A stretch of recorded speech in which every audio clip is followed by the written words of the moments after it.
Hello everyone, I just want to share this scripture.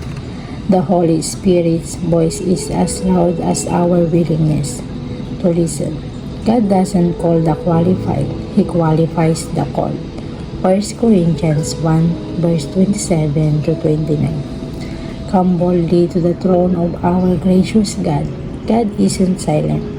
We're just surrounded by too many voices that aren't His. Quiet time is important with the Lord. God said, "Blessed are the pure in heart, for they will see God." Because of your faith, it will happen at the right time.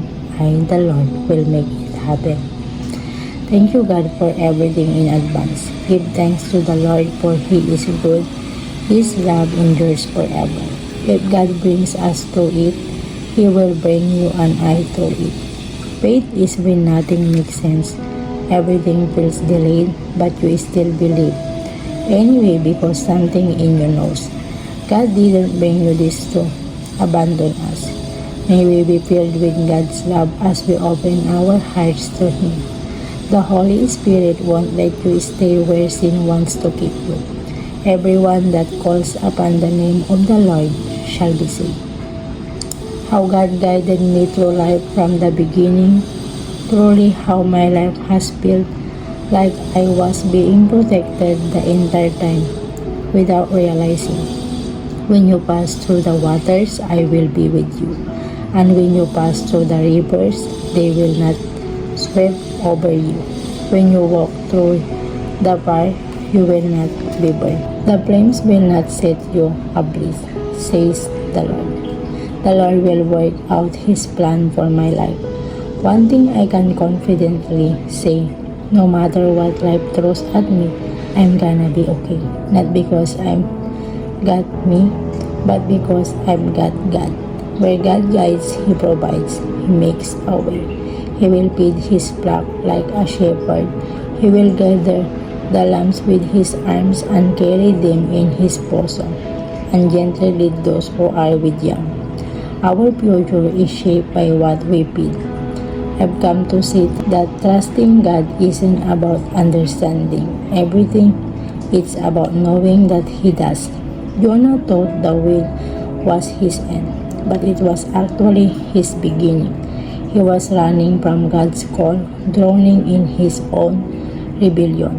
When something massive swallowed him whole, in the darkness of the valley, he probably thought this was it. This was his punishment, his destruction, his final chapter. But God wasn't trying to destroy Jonah. He was trying to redirect him. God didn't send the whale to destroy Jonah. He sent it to redirect him. Our storm might be our salvation. Don't give up. Put Him first, and obedience isn't a feeling, it's a decision. God said, very soon you will smile and forget your sad moments because God is about to change your story.